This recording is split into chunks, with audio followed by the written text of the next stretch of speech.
Every morning, billions of people around the world begin their day with the same ritual: a hot cup of coffee. Its aroma fills kitchens, offices, cafes, and streets across continents. But few people stop to ask a simple question: where did coffee actually come from? How did a small red fruit from a remote corner of Africa become one of the most consumed drinks in human history?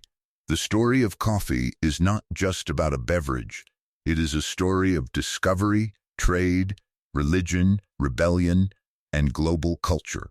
And it all begins with a legend.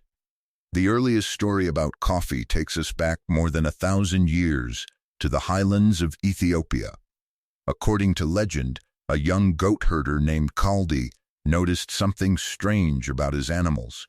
After eating bright red berries from a certain tree, his goats became unusually energetic.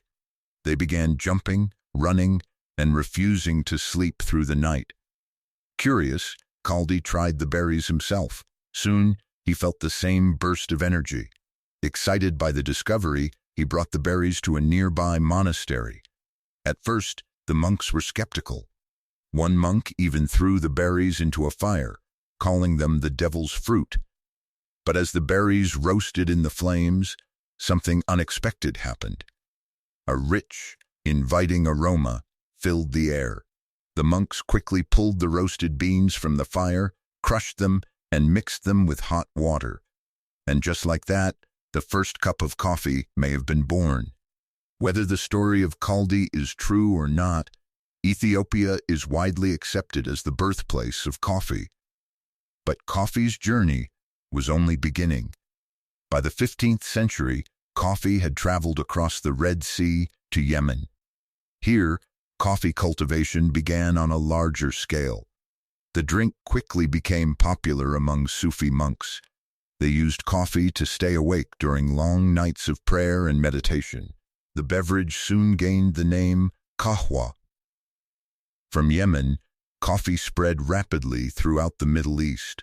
Cities like Mecca, Cairo, Damascus, and Istanbul became early centers of coffee culture, and with coffee came something new to society: the coffee house. By the 16th century, coffee houses were appearing throughout the Islamic world. These places were far more than simple drink shops. They became gathering spaces for conversation, music, storytelling, politics, and business. People came to debate ideas, listen to poetry, play chess, and discuss news. In many ways, coffee houses became the social networks of their time. Some rulers even grew suspicious of them. Authorities feared that coffee houses could encourage political discussions and rebellion. At times, coffee was even banned. But the bans never lasted long. People loved coffee too much. In the early 1600s, coffee finally reached Europe through trade routes. At first, Europeans were suspicious of the strange black drink. Some even called it the bitter invention of Satan. But according to popular stories, when coffee was brought to Pope Clement VIII, he tasted it and loved it so much that he supposedly gave it his blessing. Soon after, coffee houses began appearing across Europe. The first European coffee house opened in Venice in 1645. Within decades, coffee houses spread to England, France, Austria, and Germany. And just like in the Middle East, they became centers of conversation and ideas. In fact, coffee houses became so influential that they were often called penny universities. For the price of a single penny, the cost of a cup of coffee, people could gather, exchange knowledge, and discuss philosophy, science, politics, and trade. Some of the most important ideas of the Enlightenment era were discussed over cups of coffee. As coffee grew in popularity, European nations wanted to control its supply. For many years, the Arab world carefully guarded coffee plants, preventing them from being exported. But eventually, coffee seeds were smuggled out. In the 17th century, the Dutch successfully transported coffee plants to their colonies in Southeast Asia. They began growing coffee in places like Java, which later gave us the famous phrase, "a cup of Java." Soon, other European powers followed. Coffee plantations began appearing across tropical regions, in the Caribbean, in Central America, and in South America. One of the most important moments in coffee history happened in the early 1700s. A French naval officer named Gabriel de Clue obtained a small coffee plant from the Royal Botanical Garden in Paris. He transported it across the Atlantic Ocean to the Caribbean island of Martinique. The journey was dangerous. Legend says he even shared his own drinking water with the plant during the voyage.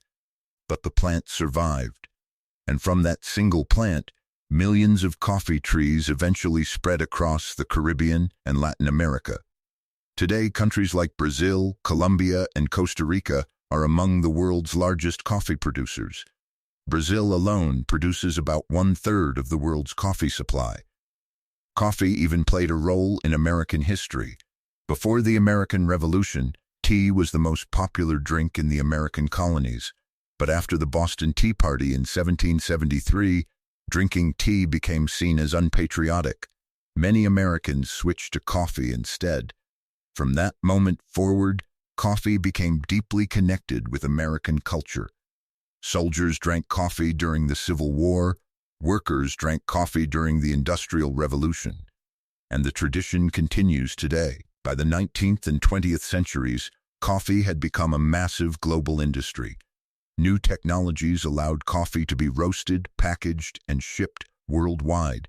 Instant coffee was invented, large coffee brands emerged, and coffee became part of daily life for millions of people. In the late 20th century, a new wave of coffee culture appeared. Specialty cafes, artisan roasting, single-origin beans. Coffee was no longer just a drink. It became an experience. So why do people love coffee so much? The answer lies in caffeine. Caffeine is a natural stimulant that affects the brain and nervous system. It blocks a chemical called adenosine, which normally makes us feel tired. By blocking this signal, caffeine helps us feel more alert and focused. For centuries, this small chemical effect has helped people work longer, think sharper, and stay awake. In many ways, coffee helped fuel the modern world. Today, coffee is one of the most traded commodities on Earth. Every day, more than 2 billion cups of coffee are consumed around the world.